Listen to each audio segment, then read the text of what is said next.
Se burlaron de la viuda por vivir en una casa vieja, mientras ella se arrodillaba sobre la tierra seca, con sus 2 hijos aferrados a su vestido rasgado.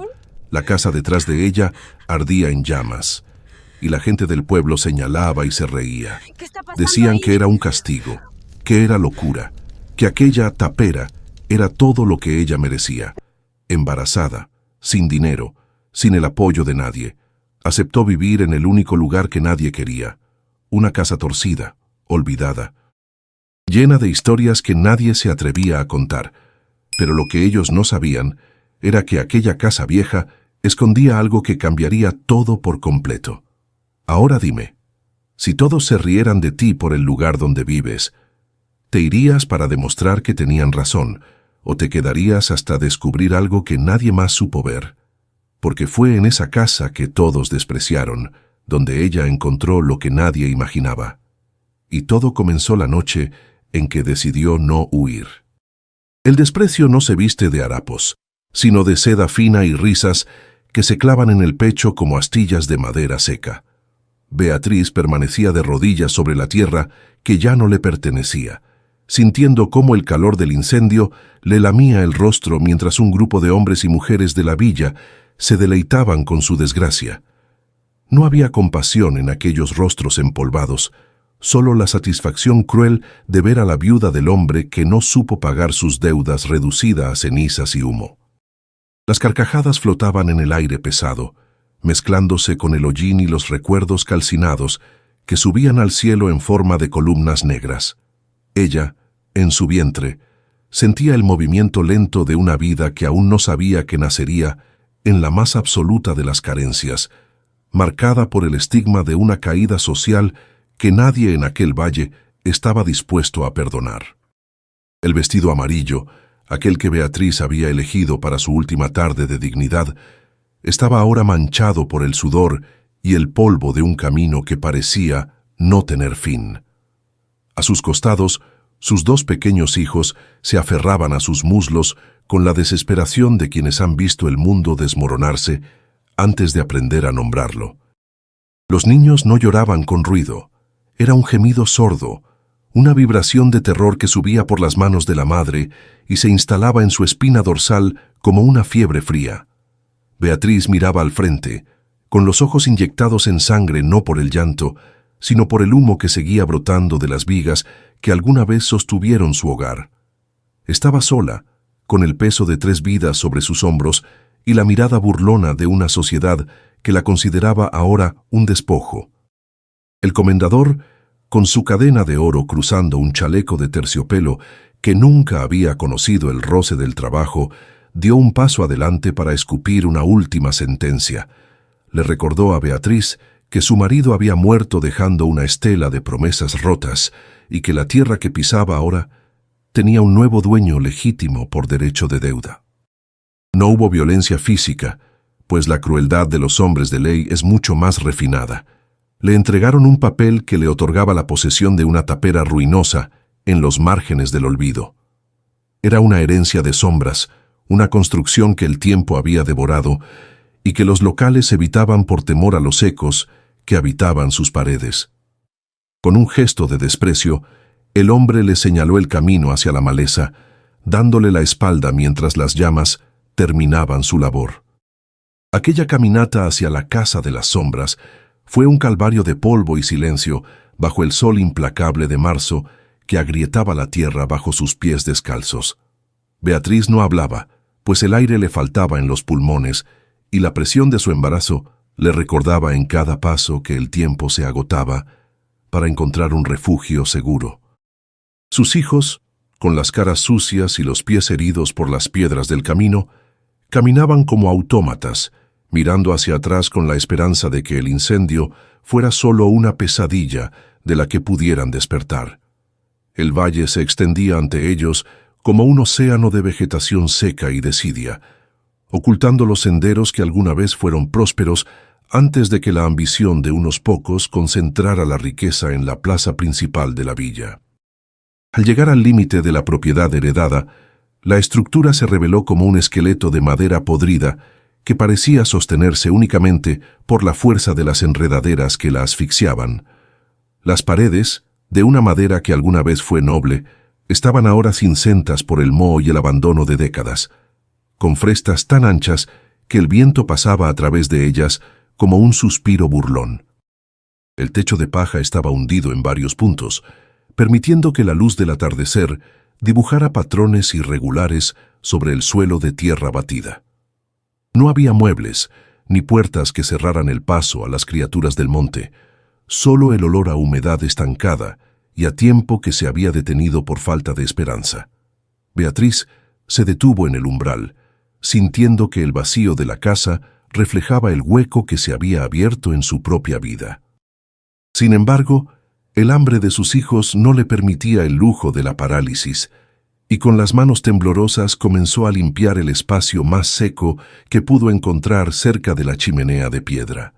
Sus dedos se llenaron de astillas y suciedad mientras arrastraba hojas secas para improvisar un lecho donde los niños pudieran descansar antes de que la oscuridad total los envolviera. El silencio de aquel lugar era distinto al de la ciudad. No era una calma pacífica, sino una presión física en los oídos que parecía advertirle que ella no era la primera en buscar refugio allí, ni sería la última en ser probada por la soledad. Cada crujido del maderamen envejecido bajo el peso del viento nocturno sonaba como un recordatorio de su nueva realidad. La viuda que todos despreciaban ahora habitaba en la ruina que todos temían. La primera noche fue una prueba de resistencia para su espíritu, donde el frío de la tierra se filtraba a través del vestido amarillo y le recordaba la fragilidad de su condición. Beatriz abrazó a sus dos hijos con una fuerza nacida de la necesidad de protección, escuchando cómo sus respiraciones se volvían pesadas mientras ella mantenía los ojos abiertos en la penumbra. No encendió fuego por temor a atraer miradas no deseadas de los merodeadores que el comendador solía enviar para vigilar sus dominios, prefiriendo la oscuridad absoluta al riesgo de ser expulsada nuevamente. Su mente repasaba los rostros de quienes se habían reído de ella esa tarde, y una determinación gélida comenzó a formarse en su pecho, sustituyendo poco a poco el dolor por una voluntad de acero que no sabía que poseía. Con el primer rayo de luz, la tapera mostró detalles que la oscuridad había ocultado, revelando que debajo de la mugre y el abandono había una estructura que alguna vez fue hogar de alguien con pretensiones de permanencia. Beatriz notó que las vigas centrales no eran de madera común, sino de un cerne oscuro y pesado que había resistido el embate de los insectos y la humedad durante generaciones. Mientras sus hijos exploraban el terreno en busca de alguna fruta silvestre, ella comenzó a raspar el suelo con una vara de madera, tratando de nivelar la tierra para que el agua de lluvia no se estancara en el interior. Su cuerpo le dolía, una queja constante de músculos que nunca habían realizado tales esfuerzos, pero cada movimiento era un acto de rebeldía contra quienes esperaban verla mendigando en la plaza principal de la villa. Fue durante esa labor banal de limpieza que sus pies descalzos notaron una irregularidad en el rincón más oscuro de la habitación principal, justo donde el catre de madera solía estar empotrado. Al mover una de las tablas del suelo que parecía más floja que las demás, un sonido hueco resonó en el silencio de la mañana, despertando una curiosidad que Beatriz creía muerta bajo los escombros de su antigua casa. No era tierra lo que había debajo, sino un espacio revestido de piedra seca que protegía un objeto envuelto en gruesos paños impregnados de aceite rancio.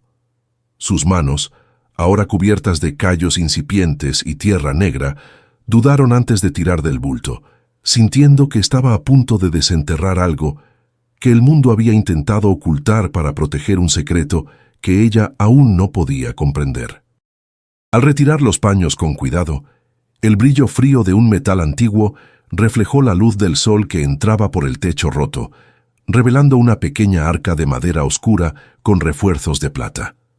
Beatriz sintió que el corazón le daba un vuelco, no por la esperanza de encontrar monedas de oro que compraran su libertad, sino por el peso histórico que emanaba de aquel objeto. Al presionar el cierre oxidado, la tapa cedió con un gemido metálico, mostrando en su interior una serie de documentos perfectamente preservados y una llave de diseño intrincado que llevaba grabada una insignia olvidada. No era un tesoro de piratas, sino algo mucho más peligroso y valioso, en manos de una mujer que no tenía nada que perder. Eran los títulos de propiedad originales de una vasta extensión de tierra que el comendador reclamaba como suya.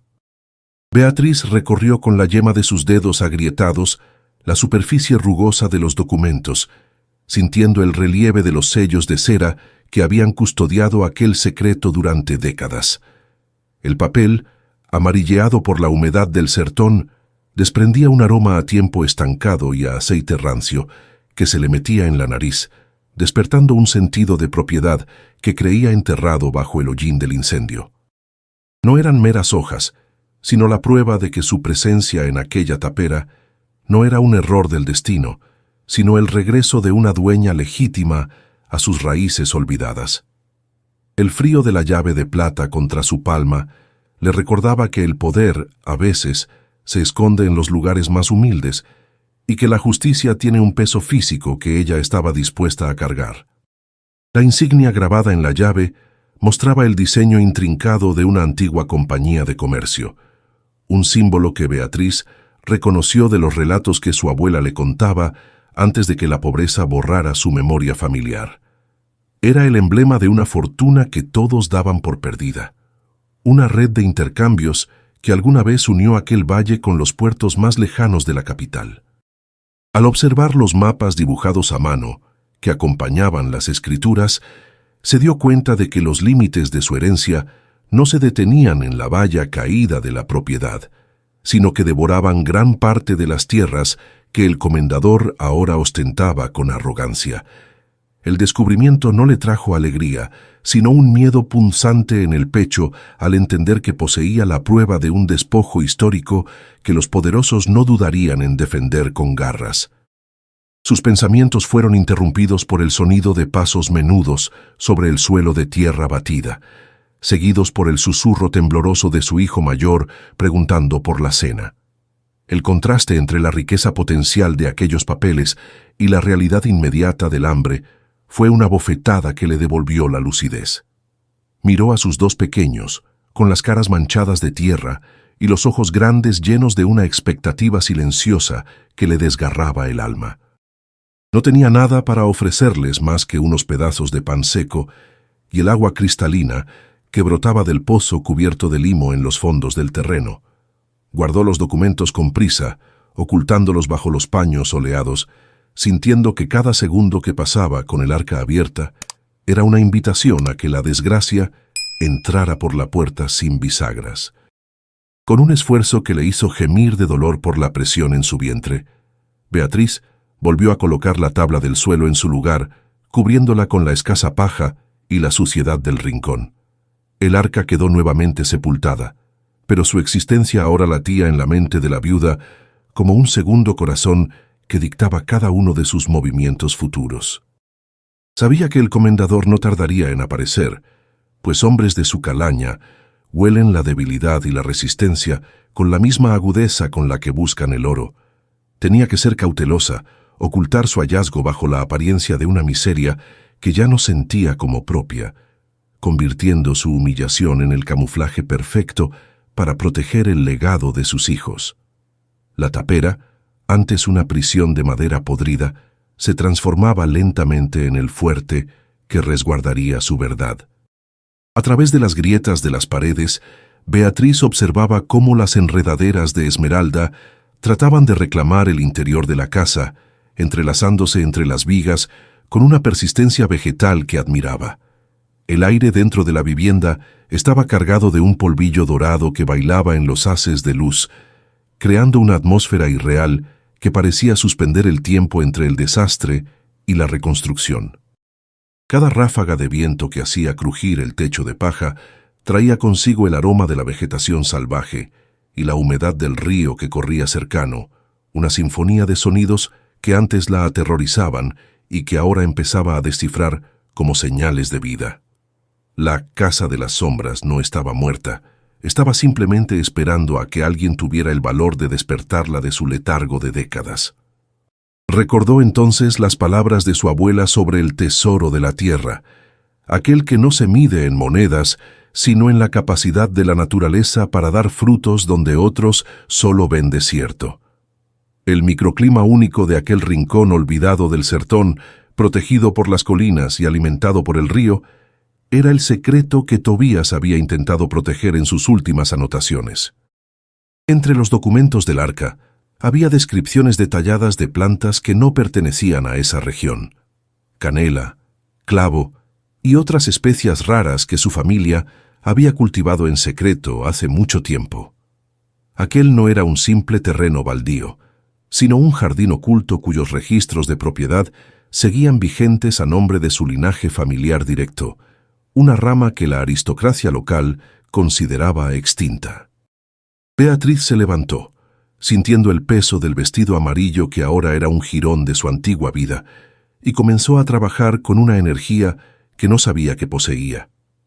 Con una vieja azada que encontró en el barracón de los fondos, empezó a limpiar la maleza que rodeaba la entrada, desafiando el calor del mediodía que hacía vibrar el horizonte. Sus manos se llenaron de ampollas y el sudor le escocía en los ojos, pero cada raíz que arrancaba era un paso hacia la dignidad que le habían arrebatado en la plaza. No buscaba oro enterrado, sino preparar el suelo para las semillas que Tobías mencionaba, aquellas que traerían una prosperidad que ninguna risa de seda podría marchitar. Su cuerpo protestaba, pero su voluntad era ahora un muro de piedra tan sólido como las vigas centrales de la tapera. El silencio absoluto del lugar, aquel que los habitantes de la villa llamaban maldición, era para ella un santuario donde las voces del pasado podían finalmente ser escuchadas sin la interferencia del juicio ajeno. No había galos cantando, ni el zum de las abejas, solo el crujir de la madera y el murmullo constante del río que parecía susurrar advertencias y promesas al mismo tiempo. A lo lejos, las otras casas abandonadas de la pequeña vecindad parecían guardianes silenciosos de una tragedia que Beatriz estaba decidida a no repetir en su propia piel. Cada sombra que se proyectaba sobre el terreno era una oportunidad para observar sin ser vista, aprendiendo los ritmos de una tierra que había sido maltratada por la ganancia y que ahora exigía cuidado y respeto. Mientras sus hijos dormían la siesta bajo la sombra de un viejo árbol retorcido de gallos curvos, Beatriz volvió a consultar los mapas en su memoria, trazando rutas imaginarias hacia los puntos de referencia marcados por Tobías. Recordó la sabiduría de su abuela sobre cómo tratar las heridas de la tierra con ungüentos naturales y cómo leer las señales del cielo para predecir la lluvia necesaria para los cultivos delicados. Aquel conocimiento, transmitido en susurros durante las noches de invierno, era ahora su capital más valioso, un tesoro inmaterial que el comendador nunca podría arrebatarle ni comprar con sus monedas de plata. La viuda ya no era la mujer frágil que lloraba de rodillas en la plaza. La tapera le había devuelto una identidad que la aristocracia nunca le dio. Al caer la tarde, Beatriz se sentó en el umbral de la puerta, observando cómo el sol se ocultaba tras las colinas, bañando el valle en una luz purpúrea que suavizaba las arrugas de la construcción ruinosa. La transformación estaba comenzando, no en las paredes de madera podrida, sino en el núcleo mismo de su ser, donde el miedo había sido sustituido por una resolución gélida y paciente.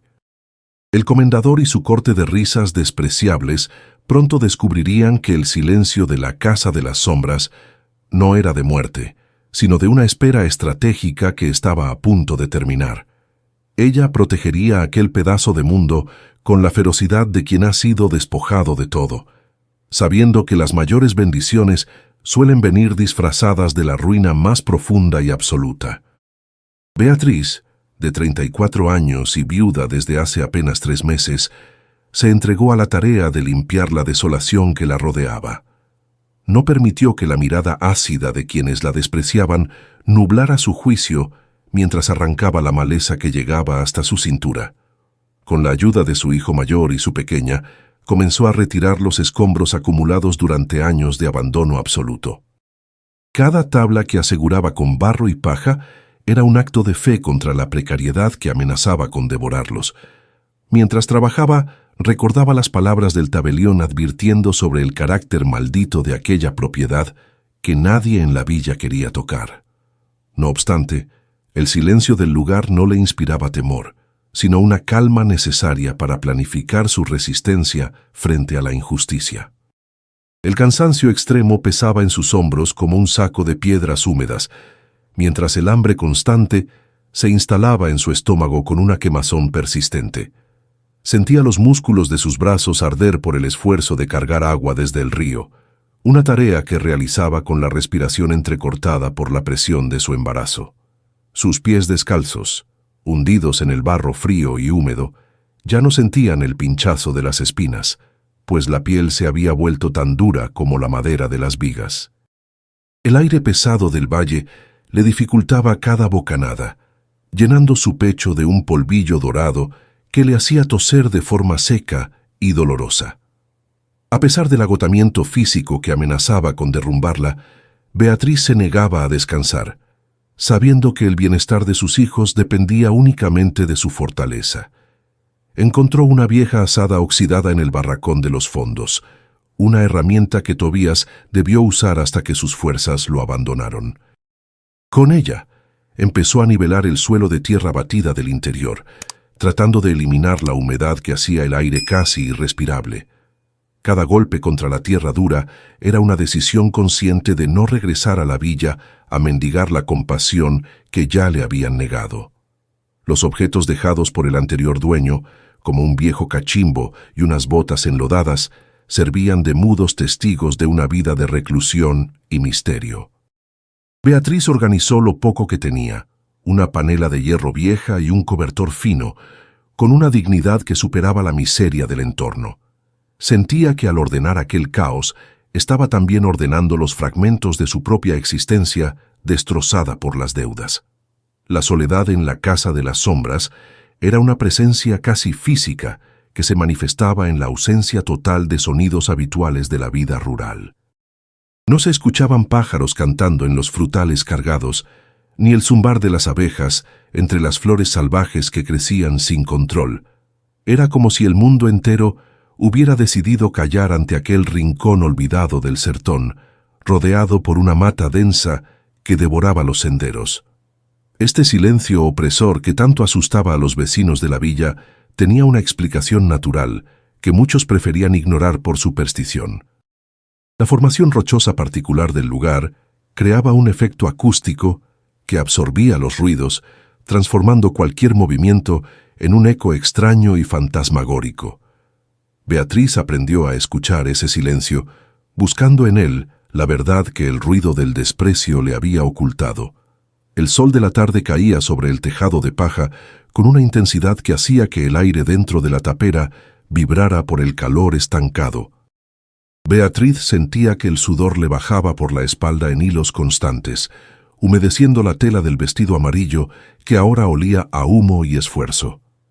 El aroma del moho y la madera pudriéndose se mezclaba con el olor dulce de las frutas maduras que nadie se atrevía a recolectar del pomar. Sus manos, llenas de ampollas que supuraban un líquido transparente, le recordaban en cada movimiento el precio de su nueva independencia. Sentía una presión constante en sus oídos, una sensación de vacío que la hacía tambalearse mientras caminaba por el terreno irregular y lleno de raíces traicioneras. Era un colapso sensorial que la obligaba a cerrar los ojos y respirar hondo el aroma de la tierra mojada por el río. Observaba a sus hijos con una mezcla de pena y orgullo mientras ellos jugaban cerca del pozo cubierto de limo verde. La niña, con sus ojos inteligentes siempre fijos en los movimientos de su madre, intentaba ayudar barriendo las hojas secas con un fajo de ramas atadas. El pequeño se mantenía cerca, aferrado a una vieja imagen de Nuestra Señora que era su único consuelo en aquel lugar extraño. A pesar del miedo inicial que los hacía saltar ante cada crujido del techo, los niños empezaban a encontrar su propio ritmo en aquella desolación.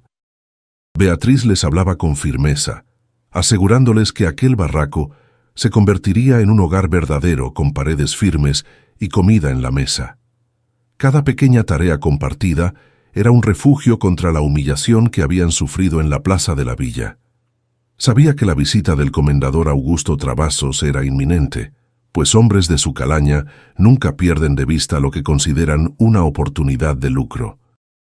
Recordaba su bigote grosso y su mirada autoritaria, la misma que usaba para despojar a los pequeños propietarios de sus tierras legítimas.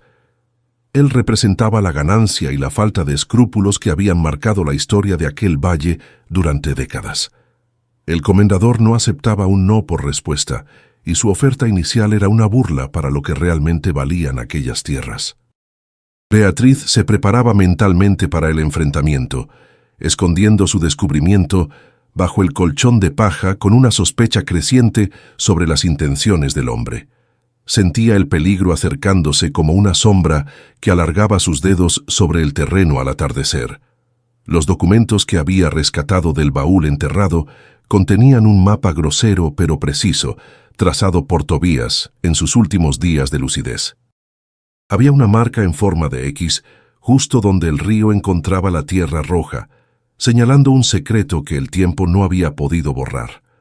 Beatriz memorizó cada detalle de aquel dibujo, entendiendo que el tesoro no era oro acumulado por la avaricia, sino la tierra misma y su capacidad de producción. La escritura de 1830 describía una propiedad inmensa que se extendía hasta la Estrada Real, una ruta comercial de vital importancia que el comendador quería controlar. No era una simple herencia de una tapera, sino el título legal de 250 alqueires de fortuna vegetal. El silencio de Tobías ahora hablaba a través de las páginas amarillentas, guiándola hacia una redención que nadie esperaba. Al anochecer, el aire se volvía frío y húmedo, trayendo consigo el aroma metálico del agua del río, mezclado con la fragancia dulce de las especias silvestres. Beatriz sentía los escalofríos recorrer su espalda, mientras el viento sibilante pasaba por las frestas de las paredes de taipa. El sonido del agua golpeando las piedras rítmicamente se convertía en un susurro constante que parecía llamar su propio nombre en la oscuridad absoluta. Sus dedos, endurecidos por la labor, tocaban las páginas de cuero del diario, sintiendo la textura gastada y el peso de las verdades que Tobías había intentado proteger. El crepitar de la pequeña fogueira en el fogón de barro era el único alivio sensorial contra la opresión de la noche sertaneja que la rodeaba. Era una experiencia humana cruda, donde cada sentido estaba alerta ante una amenaza que aún no tenía rostro, pero sí intención. Decidió que no esperaría a que el comendador dictara los términos de su existencia, sino que ella misma iría al cartorio para validar sus derechos legales. Preparó la trouxa con los documentos cuidadosamente envueltos, sintiendo que llevaba en sus manos el futuro de sus hijos y la memoria de su linaje. La caminata de 2 horas hasta la villa sería el inicio de una batalla jurídica que sacudiría los cimientos de la alta sociedad local. Beatriz sabía que el tabelión Joaquín Bento se sorprendería al ver lo que la viuda miserable había encontrado bajo las tablas del suelo. No buscaba venganza, sino la justicia simple de reclamar lo que siempre fue suyo por derecho y sangre. Con el diario de Tobías como guía, salió al amanecer, dejando atrás la tapera que ahora empezaba a respirar con ella, lista para enfrentar a quienes más la habían herido. Beatriz llegó al pueblo con el rostro curtido por el sol y la esperanza guardada en un envoltorio de paño oleado. Caminó por la calle principal bajo las miradas de quienes aún recordaban su caída, sintiendo el peso de su vientre y la firmeza de su paso. Entró en la notaría de piedra, donde el olor a tinta y papel viejo parecía detener el tiempo, ajeno a las risas que la habían expulsado semanas atrás. No buscaba caridad, sino el reconocimiento de una verdad que había estado enterrada bajo el suelo de tierra batida de su tapera ruinosa. Su vestido amarillo, desgarrado pero limpio, era el estandarte de una mujer que se negaba a ser borrada por la desidia de los poderosos. El notario Joaquín Bento la recibió con una expresión de incredulidad mal disimulada tras sus anteojos redondos. Al ver a la viuda miserable de la Casa de las Sombras, supuso que venía a renunciar a su herencia maldita. Sin embargo, cuando Beatriz desplegó sobre la mesa de madera oscura las escrituras rescatadas del baúl, el silencio en la oficina se volvió denso como el chumbo. El hombre examinó los documentos con manos meticulosas, checando cada sello de cera y cada firma descolorida por las décadas. La sorpresa transformó su rostro en una máscara de asombro mientras comparaba los mapas antiguos con los registros actuales del valle. Las actas eran legítimas y databan de 1830, registradas originalmente a nombre de su linaje familiar directo. Joaquín Bento se recostó en su silla, quitándose los lentes para frotarse los ojos con un gesto de agotamiento y maravilla. No se trataba de un simple barraco, sino de una propiedad de 250 alqueires de tierra fértil que se extendía hasta la Estrada Real. El notario le explicó que este descubrimiento invalidaba los registros posteriores que otros habían intentado imponer por la fuerza. Beatriz escuchaba en silencio, sintiendo cómo el peso de la injusticia empezaba a inclinarse hacia el lado de la verdad legal que Tobías había protegido. El valor de aquellas tierras era incalculable debido a su ubicación estratégica y al microclima que permitía cultivos únicos en la región. No obstante, el notario advirtió que poseer tales documentos era como sostener una brasa ardiente en las manos. El comendador Augusto Travassos no aceptaría perder sus dominios sin una batalla que pondría a prueba la integridad de cada juez en la provincia. Beatriz asintió con una seriedad que impuso respeto en el despacho, solicitando el registro inmediato de su título como heredera legítima. Sabía que este acto era una declaración de guerra silenciosa, pero también era el único camino para asegurar el futuro de sus hijos. Al salir de la notaría, el aire del pueblo le pareció distinto, cargado de una electricidad que precedía a la tempestad. Regresó a la tapera con los documentos autenticados, ocultos contra su pecho, sintiendo que la casa de las sombras la esperaba con una nueva luz. Al llegar encontró a Sebastiana, una vecina anciana de mirada astuta, sentada en un toco de madera cerca del pozo. La mujer la observó con una mezcla de pena y respeto, reconociendo en la viuda la misma determinación que una vez vio en los antiguos dueños.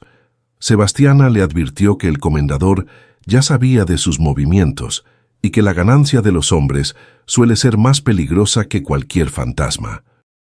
La anciana le contó la historia real del lugar, una tragedia de ambición y desapariciones que había marcado la tierra con un estigma de dolor. Le habló de un hombre llamado Damasceno, que cegado por el oro vegetal que brotaba del río, había cometido actos que alejaron a todas las familias de la zona. Beatriz escuchaba mientras el sol se ocultaba, entendiendo que la maldición no era sobrenatural, sino una consecuencia de la avaricia humana que ella ahora debía enfrentar. Sebastiana le aseguró que los muertos no hacían mal, pero que los vivos vendrían por lo que creían suyo, usando la mentira y la intimidación como armas. Aquella noche, Beatriz caminó hasta la orilla del río, siguiendo las marcas que Tobías había dejado en la corteza de los árboles retorcidos. Allí, donde el agua se encontraba con la tierra roja, percibió una fragancia dulce y poderosa que no pertenecía al matorral común. Eran las especias raras, canela y clavo que su abuela mencionaba en susurros, plantas que habían sobrevivido al abandono gracias al microclima del valle. El tesoro no eran monedas de oro manchadas de avaricia, sino una herencia viva que solo requería cuidado y dignidad para prosperar nuevamente. Sintió que la tierra misma le pedía que rompiera el ciclo de despojo iniciado décadas atrás. La transformación del barraco comenzó desde adentro, no con lujos, sino con la limpieza profunda de una memoria que se negaba a morir. Beatriz usó su conocimiento sobre las hierbas medicinales para tratar la humedad de las paredes y purificar el aire estancado de las habitaciones. Sus hijos la ayudaban con una alegría renovada, recolectando las frutas del pomar que ahora les parecían regalos de una providencia silenciosa. El desprecio de la villa se sentía lejano, mientras ella enterraba sus manos en el suelo fértil, sintiendo la conexión profunda con una estirpe que todos daban por muerta. La tapera ya no era una ruina, sino el corazón de una nueva prosperidad vegetal. Sin embargo, la sombra del comendador volvió a oscurecer su puerta antes de que la primera cosecha pudiera ser recolectada. Apareció montado en su caballo, rodeado de capataces que observaban la propiedad con ojos cargados de codicia y amenaza. Ofreció nuevamente unas cuantas monedas de plata, intentando comprar el terreno por una fracción de su valor real, usando el miedo como moneda de cambio. Beatriz lo enfrentó desde el porche de madera, con el diario de Tobías como un escudo invisible y los documentos legales listos para ser presentados. Su negativa a vender fue un trueno que resonó en el valle, desafiando la autoridad que el hombre creía absoluta. El comendador se retiró con una promesa de regreso que no contenía gentileza alguna, dejando una nube de polvo y tensión a su paso. Beatriz sabía que el enfrentamiento legal sería solo una parte de la batalla que se avecinaba en los márgenes de la ley local. Miró a sus hijos y sintió la fuerza del niño que crecía en su vientre, recordándole que la dignidad no se negocia bajo amenaza. Preparó la defensa de su hogar con la misma paciencia con la que cuidaba las semillas de canela, confiando en que la verdad de la tierra prevalecería sobre la mentira de los hombres. El lugar que nadie quería era ahora su trinchera de esperanza. El aire en la villa se volvió espeso, cargado de una ponzoña que solo el poder herido puede exhalar. El comendador Travasos no era hombre de aceptar derrotas silenciosas, y pronto los rumores empezaron a correr por los callejones empedrados como ratas en busca de refugio. Decían que la viuda había pactado con las sombras, que los documentos eran falsificaciones nacidas de la desesperación, y que la tierra misma estaba maldita por pecados antiguos. La gente, siempre dispuesta a creer en la desgracia ajena para olvidar la propia, volvía la cara cuando Beatriz pasaba, pero ella ya no sentía el peso de esas miradas. Su mente estaba ocupada en el mapa de Tobías y en la urgencia de una cosecha que no esperaba a que la burocracia de los hombres decidiera su legitimidad. El peso del embarazo se volvió una carga de plomo que Beatriz arrastraba con una dignidad que rozaba el martirio en cada jornada.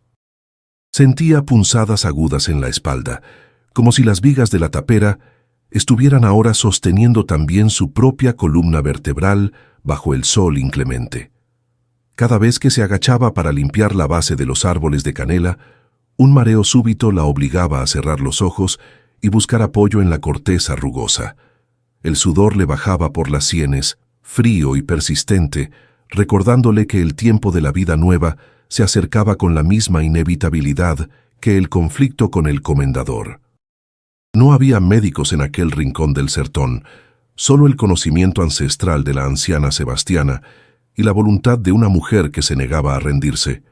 Los árboles de clavo, ocultos tras una cortina de maleza que Beatriz fue despejando con paciencia de hormiga, empezaron a mostrar sus botones florales. El aroma ya no era un susurro, sino una presencia física que dominaba el aire húmedo del amanecer, atrayendo a insectos que antes evitaban la propiedad. Ella recolectaba las muestras con manos cuidadosas, guardándolas en pequeños sacos de tela que su hija ayudaba a coser con hilos rescatados de viejas vestiduras de su padre. No era solo una planta, era el contrato firmado por la naturaleza para devolverle la identidad que la villa le había arrebatado con risas. Cada grano que secaba al sol sobre mantas limpias era una pequeña victoria contra el hambre y el olvido, una prueba material de que la ruina era solo la superficie. El comendador, viendo que las amenazas legales no surtían efecto inmediato, decidió golpear donde más dolía: el acceso a la vida misma. Una mañana, Beatriz encontró que el pequeño desvío del río que alimentaba su pozo había sido bloqueado con piedras y troncos río arriba, en tierras que Travasos reclamaba. Fue una decisión fría, ejecutada en el silencio de la madrugada, diseñada para obligarla a mendigar por agua o a abandonar la propiedad por pura sed. Sin embargo, el hombre no contaba con la memoria de la tierra que Beatriz ahora poseía a través de los escritos de Tobías. Recordando las anotaciones sobre los canales subterráneos de la antigua compañía, la viuda comenzó a cavar en un punto específico cerca de la cocina, buscando la vena de agua que la injusticia no podía alcanzar. En la plaza de la villa, el silencio se volvía más absoluto cuando Beatriz se acercaba a la fuente pública para llenar sus cántaros ante la falta de agua. Nadie se ofrecía a ayudarla, ni siquiera los hombres que alguna vez fueron amigos de su marido y que ahora temían la sombra del comendador. Las mujeres cuchicheaban tras los abanicos de seda, señalando el vestido amarillo que, aunque remendado y sucio, seguía siendo la única prenda que la distinguía del lodo. Ella caminaba con la frente en alto, sintiendo el agua pesada en sus brazos, pero el alma más ligera que nunca, sabiendo que cada paso era un acto de resistencia. La soledad no era su enemiga, era el espacio donde su nueva fuerza crecía lejos de la hipocresía de los poderosos. La reconstrucción de la techumbre se convirtió en la prioridad antes de que llegaran las lluvias de otoño, esas que convertían el valle en un lodazal.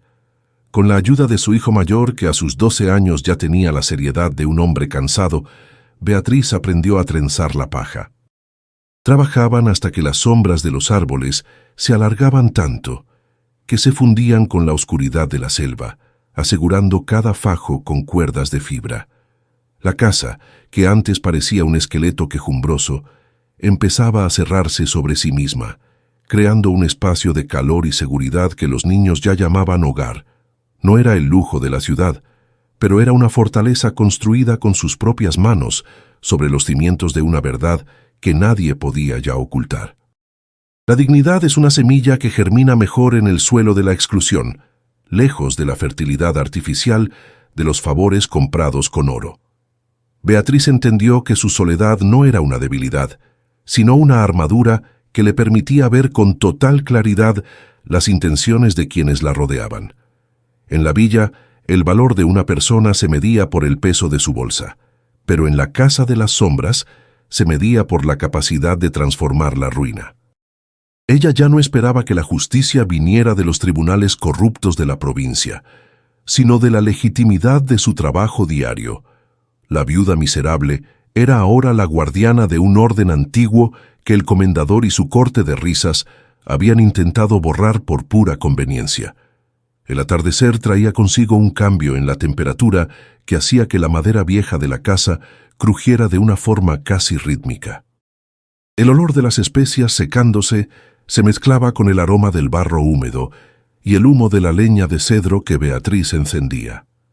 Era una sinfonía sensorial que la envolvía en una paz extraña, una sensación de pertenencia que nunca sintió en los salones donde siempre fue una invitada. A veces se quedaba mirando las vigas centrales, imaginando a los hombres y mujeres que un siglo atrás habían levantado esas paredes con la misma esperanza. La casa ya no era una tapera ruinosa, era un testigo mudo de una estirpe resiliente que se negaba a ser olvidada por el tiempo. Un día, un comerciante de paso, atraído por el rumor de un aroma extraño que escapaba del valle, se detuvo frente a la cerca. No era un hombre de la región, sino un viajero con la piel curtida por el sol de los puertos y ojos que habían visto tesoros.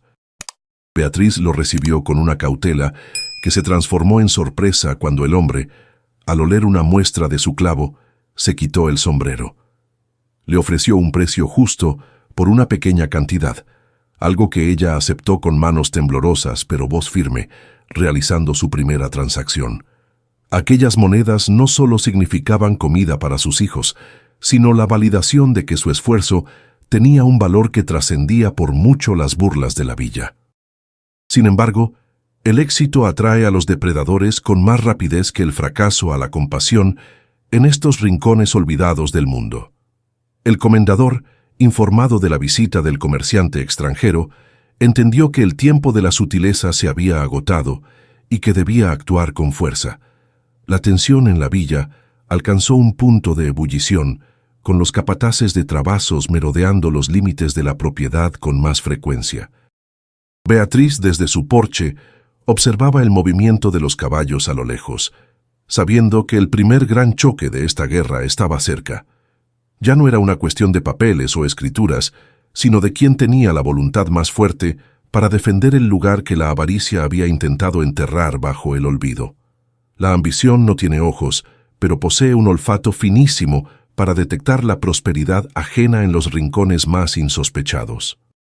Los hombres del comendador empezaron a cercar los senderos, no con vallas de madera, sino con su presencia hosca y silenciosa que vigilaba cada movimiento de Beatriz desde la linde del bosque. Se sentaban a la sombra de los algarrobos, fumando tabaco fuerte y escupiendo sobre la tierra roja que ella tanto se esforzaba por limpiar con sus propias manos.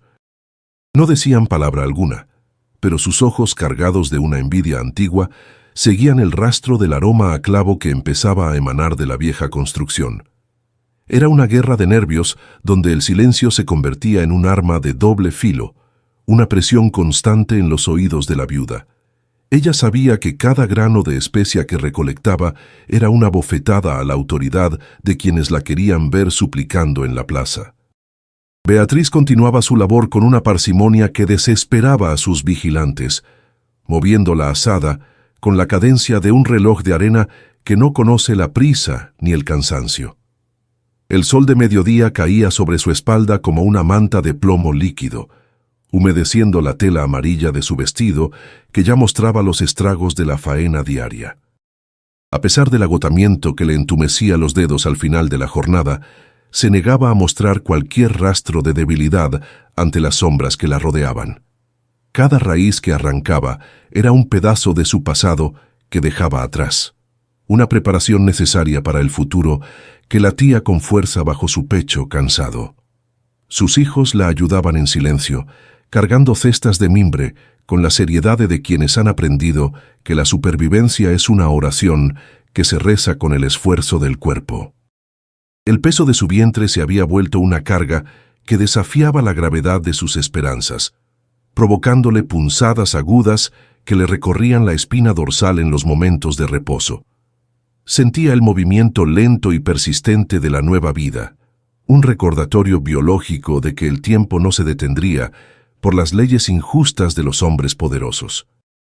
A veces, el aire le faltaba de repente, obligándola a sentarse sobre un tronco seco para recuperar el aliento, mientras el mundo alrededor se volvía una mancha borrosa de verde y ocre. El frío de la tierra bajo sus palmas era el único alivio para la fiebre que parecía habitar en sus huesos, una quemazón que nacía de la fatiga acumulada. No había quejas en sus labios resecos, solo una respiración entrecortada que buscaba el equilibrio entre la fragilidad de su estado y la solidez de su determinación. En la villa, el comendador movía sus piezas con la frialdad de quien juega una partida de ajedrez contra una oponente que considera desarmada y sin recursos. Había enviado cartas urgentes al juez de la capital, cuestionando la autenticidad de los sellos de cera y la cordura de una mujer que pretendía ser dueña de un imperio vegetal. Los abogados, con sus cuellos almidonados y sus plumas afiladas, tejían una red de tecnicismos diseñada para asfixiar la verdad bajo una montaña de legajos polvorientos y citas legales. La indiferencia social era el muro más alto que Beatriz debía escalar. Nadie en el pueblo se atrevía a testificar a su favor por temor a las represalias comerciales de Travasos. Se encontraba en un vacío legal, donde su única defensa real era el rastro de la llave de plata y la memoria viva de la tierra. Mientras tanto, el jardín oculto florecía con una generosidad que parecía burlarse de la mezquindad humana, extendiendo sus ramas cargadas de canela hacia el cielo siempre azul del valle. Los árboles de clavo, protegidos por el microclima que Tobías tanto había estudiado en sus años de soledad, producían botones de una calidad que no se veía en la provincia desde hacía medio siglo. Beatriz caminaba entre ellos por las noches, guiada por el aroma dulce que se volvía más intenso con la humedad que subía desde la orilla del río cercano. Sentía que las plantas la conocían, que sus raíces se entrelazaban con los cimientos de la tapera para sostener la vieja construcción contra el viento y la calumnia. Aquel rincón del mundo se había convertido en un santuario de orden y belleza en medio del caos que la aristocracia intentaba imponer. Una tarde, mientras el sol se ocultaba tras las montañas dejando un rastro de tonos purpúreos en el horizonte, recibió la visita inesperada del cura de la villa en su propiedad. No venía a ofrecer consuelo espiritual a la viuda, sino a sugerirle que la paz de su alma dependía de la obediencia ciega a las autoridades establecidas en la tierra. Sus palabras, suaves como el terciopelo pero cargadas de una amenaza velada, flotaban en la sala mientras Beatriz le ofrecía con cortesía una taza de agua fresca del pozo. El clérigo miraba con desconfianza las vigas de madera oscura y el orden impecable de la miseria que la rodeaba, incapaz de comprender cómo una mujer sola podía mantener tal dignidad. Ella lo escuchó con la cabeza inclinada, pero sus ojos permanecieron fijos en el rincón donde el arca de Tobías seguía enterrada. Cuando Beatriz bajaba al mercado para intentar cambiar un poco de su cosecha por harina o sal básica, el silencio se cerraba a su paso como una cortina de hierro. Los comerciantes le daban la espalda o le pedían precios que triplicaban el valor real de los productos, bajo la mirada siempre vigilante de los capataces del comendador. Nadie quería ser visto tratando con la mujer de la casa vieja, por temor a perder los créditos en el almacén principal o ser expulsados de las tierras comunales. Era una exclusión lenta y metódica, un intento de que el hambre hiciera el trabajo sucio que las leyes no podían concretar con la rapidez que el poder exigía. Ella regresaba a casa con las manos vacías, pero el corazón endurecido, comprendiendo que su única alianza posible era con la naturaleza. El comendador dio la orden terminante de que no se le permitiera usar el molino común para procesar el grano que sus hijos habían recolectado con esfuerzo en los campos silvestres. Fue una decisión pequeña, casi banal, pero que obligaba a Beatriz a moler cada puñado de maíz entre dos piedras lisas de la orilla del río, como en tiempos antiguos. Sus manos, ya castigadas por la azada y el sol, se llenaron de grietas que dolían al contacto con el agua fría, un dolor sordo que se instalaba en sus muñecas. La crueldad cotidiana se manifestaba en estos gestos mínimos, en la negativa sistemática de un saludo o en el desvío de una mirada que antes fue amable. La villa le recordaba constantemente que su derecho a existir estaba condicionado a su total sumisión a los intereses de los poderosos. Beatriz tomó la llave de plata y la colgó de su cuello con un cordón de cuero grueso, ocultándola bajo el vestido amarillo como un amuleto de justicia silenciosa. Sentía el metal frío contra su piel en cada movimiento, un recordatorio constante de que la legitimidad no se pide de rodillas, sino que se ejerce con la presencia misma. Decidió que no volvería a bajar al pueblo para mendigar lo que le correspondía, sino que esperaría con paciencia a que el mundo viniera a buscar el tesoro que ella custodiaba. Usó las herramientas oxidadas de Tobías para asegurar la puerta trasera, golpeando los clavos con una fuerza que resonaba en el valle, como un aviso de resistencia. Ya no era una víctima de la circunstancia, sino la arquitecta de su propia redención, dispuesta a defender su hogar. El aire empezó a oler a tormenta inminente, no de aquellas que limpian el cielo, sino de las que arrancan los árboles de cuajo y borran los caminos del sertón. Las nubes se amontonaban en el horizonte como un ejército de gigantes grises, ocultando la luz del sol mucho antes de la hora del atardecer habitual en el valle. Beatriz observaba el cielo desde su porche, sintiendo en sus huesos que el primer gran enfrentamiento con el comendador llegaría junto con la primera lluvia fuerte. Sabía que los hombres de Travasos aprovecharían la oscuridad del temporal para intentar lo que no se atrevían a hacer a plena luz del día frente a testigos. Abrazó a sus hijos y les ordenó entrar, preparándose para una noche donde el crujido de la madera sería su único aliado. La tormenta no llegó como un alivio para la tierra seca, sino como un verdugo que golpeaba las tablas de la tapera con una furia ciega. El viento se colaba por las rendijas que Beatriz no había alcanzado a sellar, arrastrando consigo el frío húmedo de la selva y el estruendo de los árboles que se doblegaban ante la fuerza de los elementos. Dentro de la casa, la única luz provenía de una pequeña lámpara de aceite cuya llama bailaba desesperada, proyectando sombras alargadas que parecían cobrar vida en las vigas del techo. Beatriz sentía que la estructura entera gemía bajo la presión, un recordatorio constante de la fragilidad de su refugio ante la inmensidad de un mundo que la quería fuera de sus límites. No era solo agua lo que caía del cielo, sino el peso de una soledad que se volvía palpable. El esfuerzo de mantener la puerta cerrada contra las ráfagas le provocó un espasmo agudo en el vientre, obligándola a doblarse sobre sí misma mientras el aire se le escapaba de los pulmones. Sintió el frío del metal de la llave contra su pecho, una punzada que se mezclaba con el dolor físico de un cuerpo que ya no encontraba reposo en ninguna postura. Sus dedos, entumecidos por el frío y la humedad, se aferraban a la madera astillada con una fuerza que nacía del miedo a que el viento se llevara lo poco que le quedaba.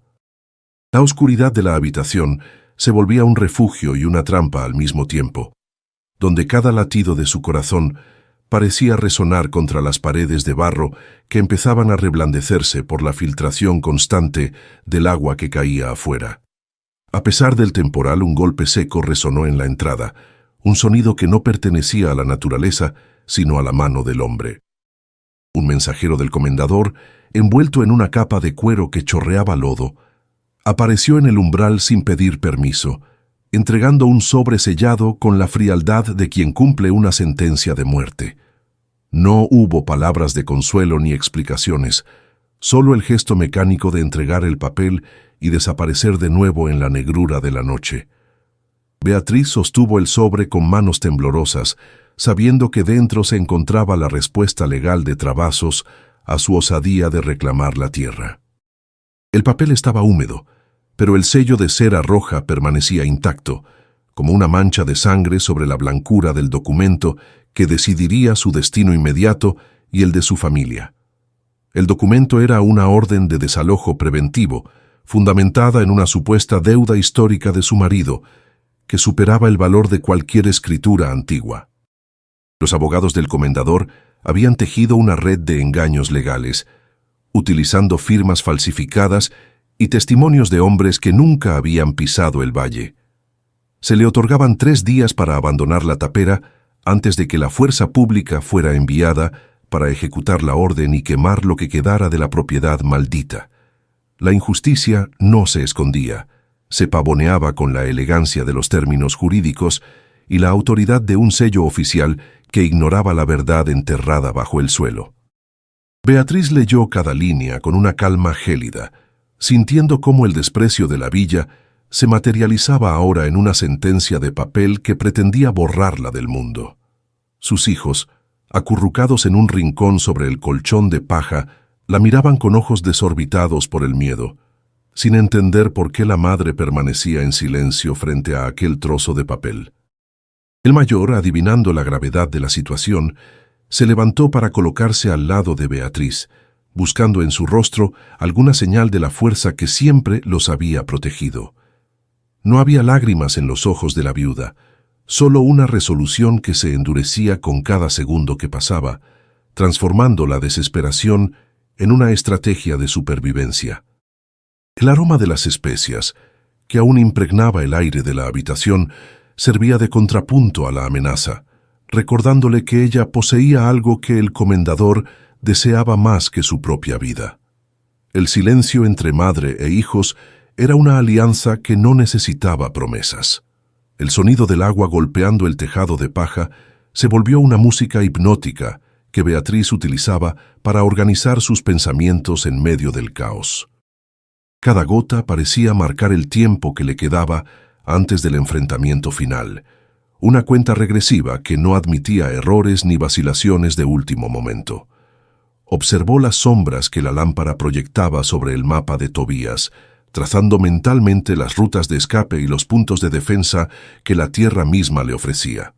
El valle, envuelto en la tormenta, se convertía en un tablero donde ella conocía cada rincón, cada fosa y cada árbol que podía servirle de refugio. La arrogancia del comendador sería su debilidad, pues él despreciaba la tierra que ella había aprendido a amar a través del sudor y el descubrimiento del tesoro vegetal que otros ignoraban. Al intentar levantarse para asegurar las ventanas, un mareo súbito la obligó a apoyarse en la mesa, sintiendo que el suelo se inclinaba bajo sus pies como si la casa estuviera navegando. Un sudor frío le cubrió la frente, mientras el sabor metálico de la angustia le subía por la garganta, recordándole que su cuerpo tenía límites que la voluntad no siempre podía ignorar. La presión en sus oídos se intensificó, ahogando el ruido de la tormenta en un zumbido constante que la aislaba del mundo exterior durante unos segundos eternos. Respiró hondo, llenando sus pulmones con el olor a tierra mojada y clavo, recuperando el control de sus miembros con una lentitud que le dolía en cada fibra. Era el aviso de una fatiga que no podía permitirse, un colapso inminente que debía retrasar. Sebastiana apareció en la ventana trasera, su rostro arrugado como un higo seco, asomando entre la lluvia torrencial con una advertencia final. Le dijo que el comendador no esperaría a la fuerza pública, que hombres armados ya estaban moviéndose por los senderos altos para rodear la tapera bajo el amparo de la oscuridad. La anciana le entregó un pequeño envoltorio con hierbas para calmar el dolor y una navaja de mango de hueso, el único arma que podía ofrecerle a la viuda en su hora más oscura. No hubo discursos de valor, solo un intercambio de miradas que sellaba una solidaridad nacida de la exclusión compartida durante décadas. Sebastiana se desvaneció en la lluvia tan rápido como había llegado, dejando tras de sí el eco de un peligro que ya no era una posibilidad legal.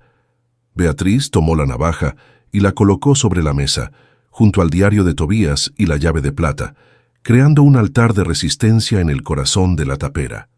Aquellos objetos representaban su pasado, su verdad y su única oportunidad de defender el futuro de los niños que dormían a su espalda. El brillo del metal bajo la luz de la lámpara le recordaba que la paz se había terminado y que la Casa de las Sombras debía honrar su nombre para proteger a sus habitantes. La madera de la mesa, vieja y gastada, parecía vibrar con la misma determinación que recorría el cuerpo de la viuda, sosteniendo el peso de su historia sin quebrarse. No era un momento de heroísmo romántico, sino la preparación seca de quien sabe que la justicia solo llega para los valientes. La tormenta empezó a amainar, dejando tras de sí un silencio mucho más inquietante que el estruendo de los truenos y el viento. Beatriz apagó la lámpara para no ofrecer un blanco fácil a quienes acechaban en la negrura del valle, dejando que sus ojos se acostumbraran a la penumbra de la habitación. Escuchaba el goteo constante del agua cayendo desde el tejado, un ritmo que marcaba la llegada inevitable del amanecer y de los hombres que venían a arrebatarle su herencia. Se sentó en el suelo, con la espalda apoyada en la viga central de la casa, sintiendo la solidez del cerne oscuro que había resistido un siglo de abandono. La viuda ya no tenía miedo. El lugar que todos despreciaban le había dado la claridad necesaria para entender su fuerza. El amanecer tras la tormenta trajo una claridad que lastimaba los ojos, un azul tan puro que parecía burlarse de la podredumbre que aún quedaba en el alma de la villa. Beatriz salió al porche, sintiendo el aire fresco y cargado de la fragancia intensa del clavo y la canela que el agua había despertado en las profundidades de la tierra. Los árboles, aunque castigados por el viento, se mantenían firmes, con sus hojas brillando como esmeraldas lavadas bajo la luz dorada del sol naciente. Ella observó el valle, con una calma que no sentía desde antes de la muerte de su marido, una sensación de pertenencia que nacía del barro mismo que cubría sus pies. El mundo parecía haberse detenido en un instante de gracia, permitiéndole respirar sin el peso inmediato de la amenaza que sabía oculta entre las sombras del monte. Sin embargo, la paz era un barniz delgado que el primer ruido del bosque se encargó de cuartear con la precisión de un cristal roto. Al mirar hacia el sendero alto, Beatriz divisó el brillo metálico de una montura y el movimiento pausado de un caballo que no pertenecía al paisaje salvaje de la Casa de las Sombras.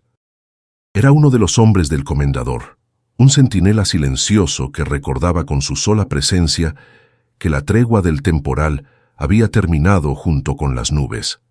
El estómago de la viuda se contrajo en un nudo de ansiedad que le subía por la garganta, recordándole que la legitimidad de sus papeles era un escudo de papel frente a la voluntad de acero de quien se creía dueño de las vidas ajenas. La luz del sol ya no calentaba su rostro, solo iluminaba la fragilidad de su posición. Entró en la cocina de barro para preparar el desayuno de sus hijos, moviéndose con la lentitud que su embarazo le imponía, cada gesto cargado de una solemnidad casi litúrgica. Tomó el puñado de maíz que había logrado moler entre las piedras y lo mezcló con agua del pozo, formando pequeñas tortas que puso a cocer sobre el fuego lento de la leña de cedro. El sonido rítmico de sus manos palmeando la masa era el único consuelo en aquel espacio que olía a humo y a esperanza contenida. Sus hijos despertaron en silencio, adivinando en el rostro de la madre que el día no traería juegos, sino la vigilancia necesaria de quienes se saben observados por el enemigo. El calor del fogón era un refugio temporal, una burbuja de normalidad en medio de un asedio que no necesitaba de murallas para sentirse real. Mientras servía la comida, Beatriz notó a través de la fresta de la pared que el centinela había bajado de su montura y ahora caminaba por el límite de la valla caída, inspeccionando los cultivos con una curiosidad que no ocultaba su desprecio. El hombre tocaba las hojas de las especias con sus dedos toscos, ignorando el valor sagrado que aquellas plantas tenían para la mujer que las había rescatado del olvido. Ella sintió una punzada de indignación que le recorrió los brazos, un impulso de salir y defender su tierra con las herramientas de Tobías, pero la prudencia la mantuvo anclada al suelo de la cocina. Sabía que cualquier provocación sería utilizada por el comendador para justificar el uso de la fuerza pública antes de que el juez de la capital pudiera intervenir legalmente. Se sentó a la mesa con sus pequeños, intentando que su voz no traicionara el temor que latía en sus sienes con la insistencia de un tambor de guerra. Les habló de la importancia de las semillas, de cómo cada planta de clavo era un guardián de su historia y de cómo la tierra siempre devuelve el cuidado que se le otorga con paciencia y respeto. Sus hijos la escuchaban con la atención de quienes heredan un reino de sombras, comprendiendo que la casa vieja no era una carga sino el centro de una batalla por la dignidad. No hubo mención a los hombres del bosque ni a las órdenes de desalojo. En aquel momento, el acto de comer juntos era la declaración de soberanía más potente que podían ejercer frente a la injusticia del mundo exterior.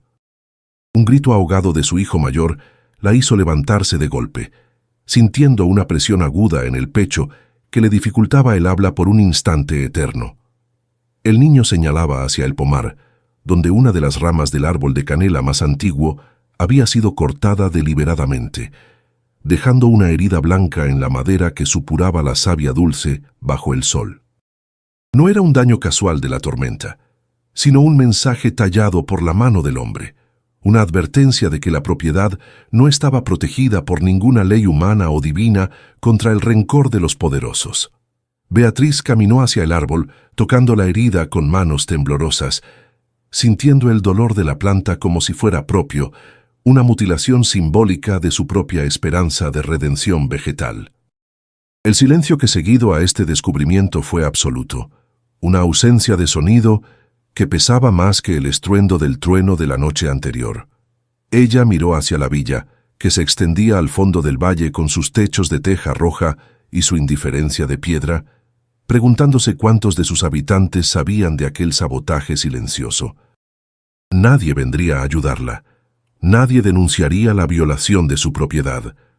La Casa de las Sombras seguía siendo un territorio fuera del mapa de la compasión humana. La soledad se volvió entonces su aliada más fiel, la única que no le mentía sobre las intenciones de sus enemigos y la que le otorgaba la claridad necesaria para preparar el contraataque legal que estaba a punto de desatar. Al regresar a la casa, encontró clavado en la puerta trasera un pequeño trozo de pergamino con una sola palabra escrita en tinta negra: «Vete». No había firma, pero el trazo elegante y firme recordaba la caligrafía de los abogados que el comendador, mantenía a su servicio para dar forma legal a sus caprichos. El papel vibraba con el viento, pareciendo una lengua muerta que intentaba pronunciar una sentencia de exilio en su propia tierra. Beatriz tomó el mensaje y, en lugar de romperlo, lo guardó junto a los documentos de Tobías, convirtiéndolo en una prueba más de la persecución sistemática a la que estaba siendo sometida. La amenaza ya no era un rumor entre los callejones, era una presencia física que reclamaba el umbral de su hogar. Decidió entonces que la mejor defensa era la ocupación activa de cada rincón de su herencia, y comenzó a apuntalar las vigas del granero con la ayuda de su hijo, usando los restos de madera que la tormenta había derribado. El trabajo físico le devolvía el sentido de la realidad, alejando las fantasías de derrota que la oscuridad de la noche solía alimentar en su mente cansada. Cada clavo que hundía en la madera vieja era un compromiso con la permanencia, un acto de fe en un futuro que el comendador quería borrar con el fuego de la codicia. Sus manos se llenaron de llagas y su espalda gritaba por el esfuerzo, pero la estructura del granero empezaba a recuperar la firmeza necesaria para albergar la cosecha que pronto llegaría. Al caer la tarde, Beatriz se lavó el rostro con agua fría del pozo, sintiendo que la piel se le estiraba sobre los pómulos con una dureza nueva. Observó cómo las sombras de los árboles de clavo se alargaban sobre la tierra roja, dibujando un mapa de resistencia que solo ella sabía interpretar. Mañana sería el día fijado por la orden de desalojo, el momento en que la ley de los hombres se enfrentaría a la verdad de la tierra y a la voluntad de una viuda que no tenía nada más que perder. Entró en la casa y cerró la puerta con la llave de plata, escuchando el clic del metal, como el inicio de un capítulo final, donde el silencio de la tapera hablaría más fuerte que todas las carcajadas de la villa. El lodo del camino aún retenía la humedad de la noche, pero el sol de la mañana ya empezaba a evaporar el agua, creando una neblina baja que envolvía los árboles de canela. Beatriz se paró frente al espejo roto que colgaba en la sala, arreglándose el cabello con dedos que ya no temblaban. No se veía como la mujer que llegó derrotada meses atrás. Sus ojos tenían el brillo de quien ha visto el fondo del abismo y ha decidido construir un hogar en él. Preparó a sus hijos, dándoles instrucciones claras de quedarse en el granero, lejos de la vista de quienes pronto vendrían a reclamar lo que nunca les perteneció. El aroma de las especias era tan fuerte que parecía una barrera invisible protegiendo el perímetro de la casa vieja. El sonido de varios cascos golpeando la tierra blanda rompió el silencio del valle, anunciando la llegada de la comitiva del comendador. Venían 4 hombres a caballo, encabezados por trabazos y un funcionario con un abrigo oscuro que Beatriz identificó como el juez de paz de la villa. Se detuvieron justo frente a la valla, manteniendo una distancia prudencial, como si la tapera aún conservara un resto de la supuesta maldición que tanto habían pregonado. El comendador lucía una sonrisa de triunfo, acariciando las riendas de su semental con la suficiencia de quien se sabe respaldado por la fuerza pública. No hubo saludos ni cortesías, el aire se llenó de una tensión seca que hacía que hasta el zumbido de los insectos pareciera una amenaza constante. Trabazos desmontó con una agilidad afectada, sacando de su bolsillo un pliego de papel con el sello oficial de la gobernación. Con voz tronante, leyó los términos del desalojo, acusando a la viuda de ocupación ilegal y de pretender usurpar tierras que pertenecían a su familia desde hacía 3 generaciones. El juez de paz permanecía en silencio, observando la construcción con una mezcla de curiosidad y aburrimiento, ajustándose los lentes mientras el lodo salpicaba sus botas relucientes. Cada palabra del comendador era una piedra arrojada contra la dignidad de Beatriz, una mentira construida sobre la base del desprecio que la villa siempre le había profesado. El grupo de curiosos que se había formado a lo lejos observaba la escena con la pasividad de quien espera ver una tragedia. Beatriz salió al porche en ese momento, caminando con una parsimonia que obligó al comendador a interrumpir su lectura por un segundo eterno. Llevaba puesto el mismo vestido amarillo de su caída, pero ahora la prenda parecía un manto de reina en medio de la desolación del valle. No gritó ni mostró desesperación, simplemente se quedó de pie, con las manos cruzadas sobre su vientre prominente y la mirada fija en el juez de paz. El silencio que emanaba de su figura era mucho más poderoso que los gritos del hombre que intentaba despojarla de su hogar. Los hombres de Travasos intercambiaron miradas de incomodidad, sintiendo que la mujer que tenían enfrente no era la víctima frágil que esperaban encontrar en aquel barraco de madera. Una contracción aguda le recorrió el vientre, como si el niño que llevaba dentro quisiera participar en la defensa de su legado con cada movimiento. Beatriz apretó los labios para no emitir quejido alguno, sintiendo el sudor frío brotar en su nuca mientras el dolor se expandía hacia sus caderas por un instante. El contacto del metal de la llave de plata contra su pecho le devolvió el centro, recordándole que el sufrimiento físico era insignificante comparado con la humillación de verse nuevamente en la calle. Respiró hondo, llenando sus pulmones con la fragancia del clavo que el viento traía del pomar, y sintió que la tierra bajo sus pies le otorgaba la firmeza necesaria para sostenerse. El dolor pasó, dejando tras de sí una claridad mental absoluta. Sin mediar palabra, Beatriz extendió la mano hacia el juez de paz, ofreciéndole los documentos autenticados que Joaquín Bento había registrado recientemente en la villa. Al ver los sellos originales de 1830 y la insignia de la antigua compañía comercial, el funcionario cambió su expresión de indiferencia por una de sorpresa genuina. El comendador intentó arrebatar los papeles, pero el juez lo detuvo con un gesto seco, comenzando a leer las cláusulas que describían los límites exactos de la propiedad de Tobías. El aire se volvió aún más denso cuando el juez comparó el mapa antiguo con la descripción de las tierras que Travasos reclamaba como propias, bajo títulos mucho más recientes y dudosos. La verdad emergía con fuerza legal. El comendador, viendo que su dominio se tambaleaba, empezó a hablar atropelladamente, alegando que esos documentos eran falsificaciones burdas encontradas en un baúl de un loco. Su rostro se puso rojo de rabia mientras señalaba la tapera, diciendo que nadie en su sano juicio creería que esa ruina valía más que el papel en el que estaba escrita la orden de desalojo. Pero el juez no lo escuchaba. Estaba fascinado por la llave de plata que Beatriz ahora sostenía en alto, cuyo diseño coincidía exactamente con el dibujo marginal de la escritura de propiedad original.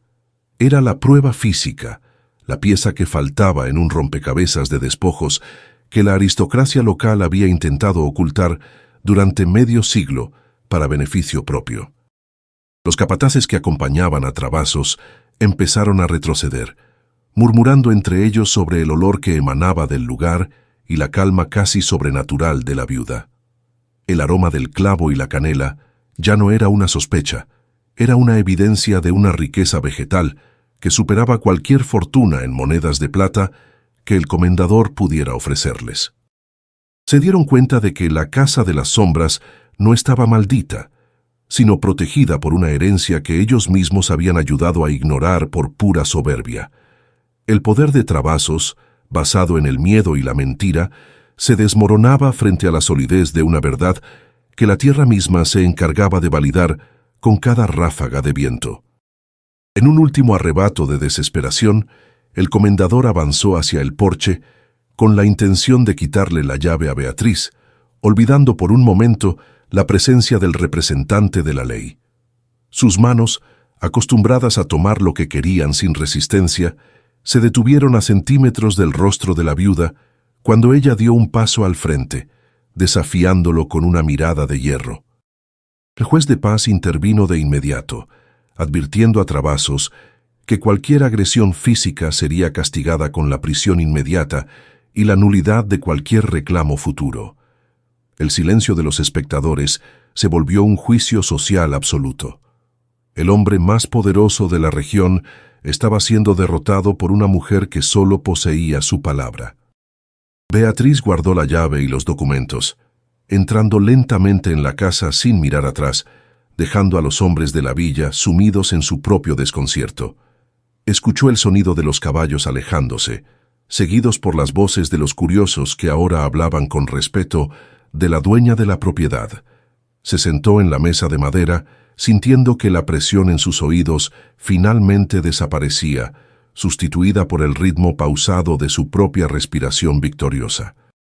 Había ganado el primer gran asalto, pero sabía que la verdadera transformación apenas comenzaba. La tapera ya no era un refugio contra el desprecio, era el cimiento de una nueva vida. El silencio de la casa ahora era de paz. La victoria no trajo estruendo, sino un silencio fértil que se instaló en las vigas de la tapera como un alivio necesario. Tras la partida de los hombres del comendador, Beatriz sintió que el aire del valle perdía su carga de veneno, permitiéndole respirar sin el temor constante al despojo. No hubo celebraciones ni discursos, solo el gesto sencillo de volver a las herramientas para continuar la labor que la tierra le exigía. Sus manos, antes marcadas por la desesperación, se movían ahora con la precisión de quien conoce el valor de cada minuto recuperado al olvido.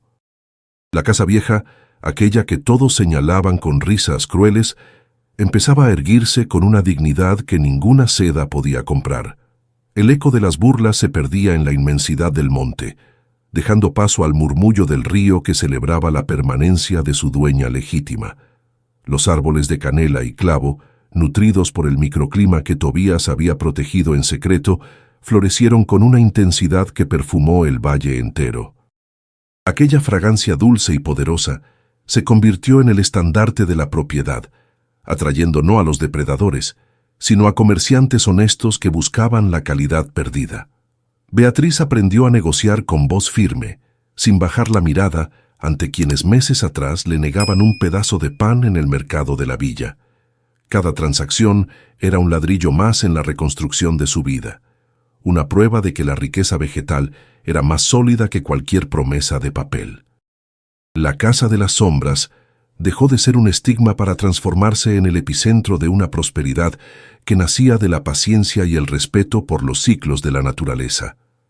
El nacimiento de su tercer hijo ocurrió en una noche de luna clara, bajo el mismo techo de paja que una vez dejó pasar la lluvia de la miseria. Sebastiana estuvo presente, ayudando a traer al mundo una vida que no conocería el hambre de los primeros días, marcada por la fortaleza de una madre que venció a la injusticia. El llanto del recién nacido llenó las habitaciones, borrando los ecos de las deudas y los incendios que alguna vez amenazaron con extinguir su linaje. Beatriz lo sostuvo contra su pecho, sintiendo que el ciclo de dolor finalmente se cerraba para dar paso a una era de estabilidad y orgullo familiar. Aquella criatura era el fruto más valioso de la Tierra Roja, el testimonio vivo de que las ruinas pueden albergar los comienzos más hermosos cuando hay voluntad. La hipocresía de la villa no tardó en mostrar su rostro más amable. Con aquellos que antes se reían ahora buscando el favor de la viuda próspera.